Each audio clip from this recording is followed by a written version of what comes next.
Good afternoon, everybody.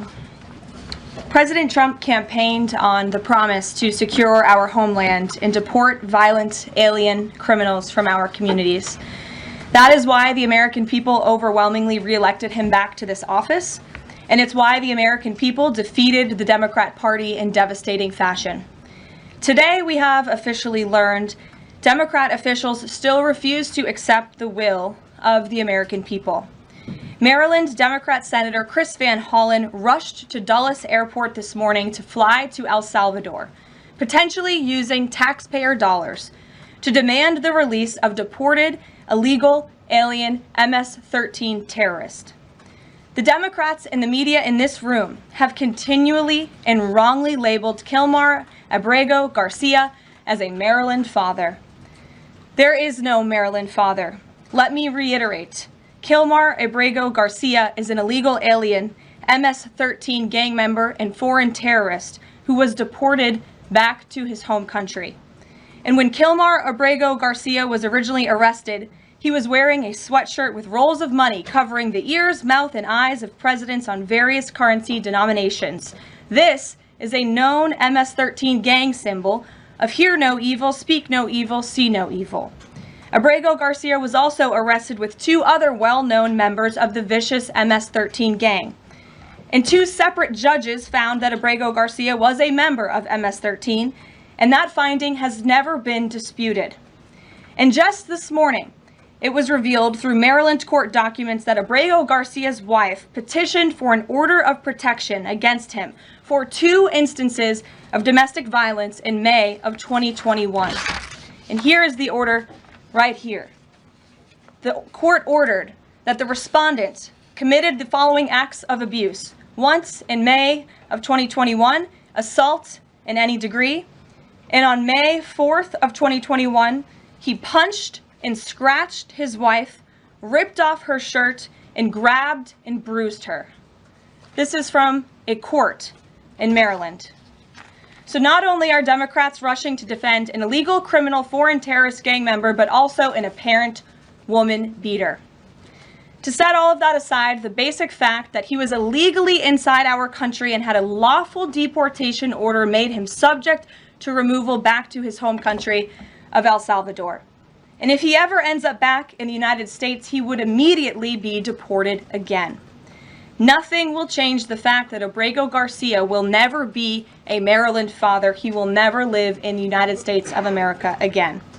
And the United States Supreme Court ruled unanimously that the President of the United States and the Secretary of State could not be compelled to forcibly retrieve this citizen of El Salvador who is currently locked up in a maximum security prison in his home country due to his MS-13 membership. To remind the media and the Democrat Party, MS-13 are among the most vicious and dangerous individuals in this world. They pose a direct threat to the United States, El Salvador, and any other country who maintains basic law and order. MS-13 rapes innocent girls and women, runs sex trafficking operations, murders for sport, and terrorizes law-abiding people. That's why El Salvador President Bukele made it clear this week that he will not be releasing this MS-13 gang member from his prison. But that is not enough. All of that is not enough to stop the Democrat Party from their lies.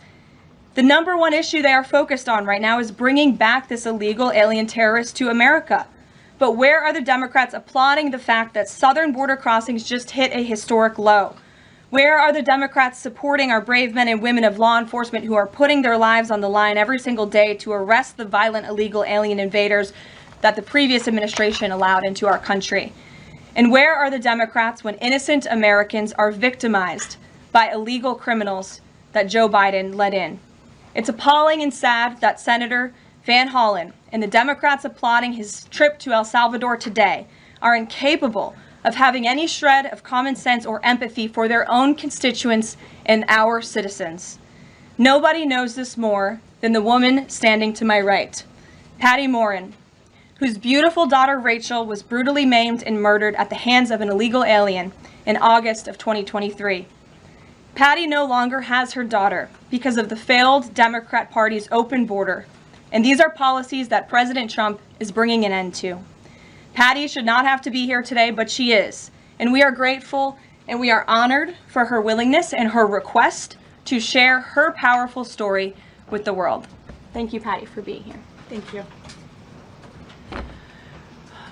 A lot of you don't know the whole story about Rachel and about the crime that was committed against her.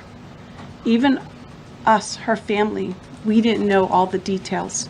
They kept most of it close to their chest, the detectives, because they didn't want to do anything to hurt the case. They wanted to keep the integrity of the case, so they kept everything close.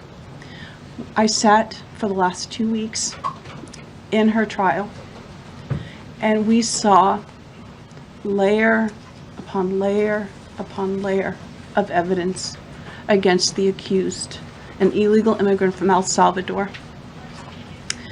And the things that we thought, well, maybe this might have happened, we didn't know. But when we were at the trial, we got all the puzzle pieces. And I want to share some of those things with you. You know that Rachel's a 37-year-old mother. She has 5 children. We've walked the trail for the last 25 years that we've lived in Maryland. It's a safe place for our family. It's where we go to get a little bit of New England, because that's where we're from, New England. When she went on that trail that day, she was not planning on dying. She wasn't planning on walking to her death. She was planning on going to the grocery store with her girls afterwards. Victor Martinez, he waited for her. He waited for her to come closer. He saw her. He saw that there was nobody around. He attacked her. He dragged her 150 feet, blood gushing from her head. It left a 150-foot trail of her blood to the culverts, where he picked her up, he threw her against the wall of the tunnel, and he raped her.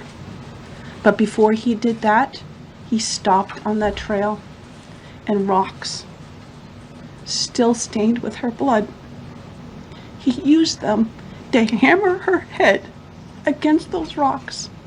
They say at least 20 times they could count the cuts in her head. They said that when they did the autopsy, and I've seen the pictures, there's a 6-inch square in the back of her head where the skull is shattered the way that you would crush an eggshell in pieces. 3/4 of her brain hemorrhaged. Her right and left side of her face bashed in. Her beautiful face bashed in. Her head bashed in. Broken bones, fractures. He takes and he drags her some more. He drags her through the thorn bushes. She has all the scrapes and cuts on her body. There wasn't 1 inch of her body that didn't have some kind of injury, whether it's bruising, broken bones, contusions, the scratches. She had a fractured rib, fractured nose, fractured skull. And then he takes her into the tunnel and he picks her up. He throws her against the wall. Blood is gushing from her head. Her hair is soaked in blood. And they showed us pictures of her body against the wall, outlined. The blood outlined her body. And you could see where the blood ran down around her as he was raping her. And then he threw her down and raped her some more. And then he strangled her because he didn't want her to be able to live to tell the story. They said that when they did the autopsy on her neck, that one of the things they do is they open up the neck and they look to see how far the injury is. And they went all the way down as far as an injury is possible, hemorrhaging in the muscles, because of how strong and violent the group was around her. These are the kind of people that have no compulsion. Like, to them, this is nothing. And when he was sitting in the courtroom, he actually looked like he thought he was going to be set free. There was no remorse on his face at all. This person took my daughter so violently and so gruesomely and so graphically that they sealed the pictures, because I don't want my granddaughters to see these pictures.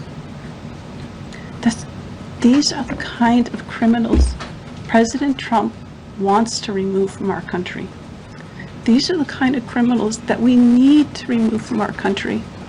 We are American citizens. Why should we allow people like this, violent criminals that have no conscience at all, to murder our mothers, our sisters, our daughters? I don't understand why there's even any kind of problem with this. And it's not that it's political, like the left or the right, although I understand different parties have used it in the past. But we have to look at it as we are American citizens. We need to protect our families, our borders, our children. I don't care about politics. Well, I do, but I want to preserve life. And that's the only reason why I have taken and spoken about Rachel all this time. If you're a mother here in the room, can you imagine standing there alive? You're alive, and someone comes and puts their hands into your chest and rips out your heart? That's what it feels like. It feels like a part of you is being ripped out of you. You can't even describe the pain. Just like you can't describe to your husband what it feels like to carry a baby in your womb, or to feel those first kicks, or to know just intuitively if it's a boy or a girl. It's only a thing that a mother knows. Why are we not protecting the American citizens? It's just common sense. Why are we not protecting our children? And to have a senator from Maryland who didn't even acknowledge or barely acknowledged my daughter and the brutal death that she endured, leaving her 5 children without a mother and now a grandbaby without a grandmother, so that he can use my taxpayer money to fly to El Salvador to bring back someone that's not even an American citizen. Why does that person have more right than I do, or my daughter, or my grandchildren? I don't understand this. Thank you. Thank you. Thank you. And I just want to say that as a mother and as an American citizen, the president and our entire team, and I hope people in this room are grateful for your willingness to come here and your request to share your daughter's story. And I think the country hears you loud and clear. So thank you. Does anyone have any questions for Patty or for me? No? I have a question. No? Anybody? Okay. We'll see you all later. The president will be at his dinner later this evening.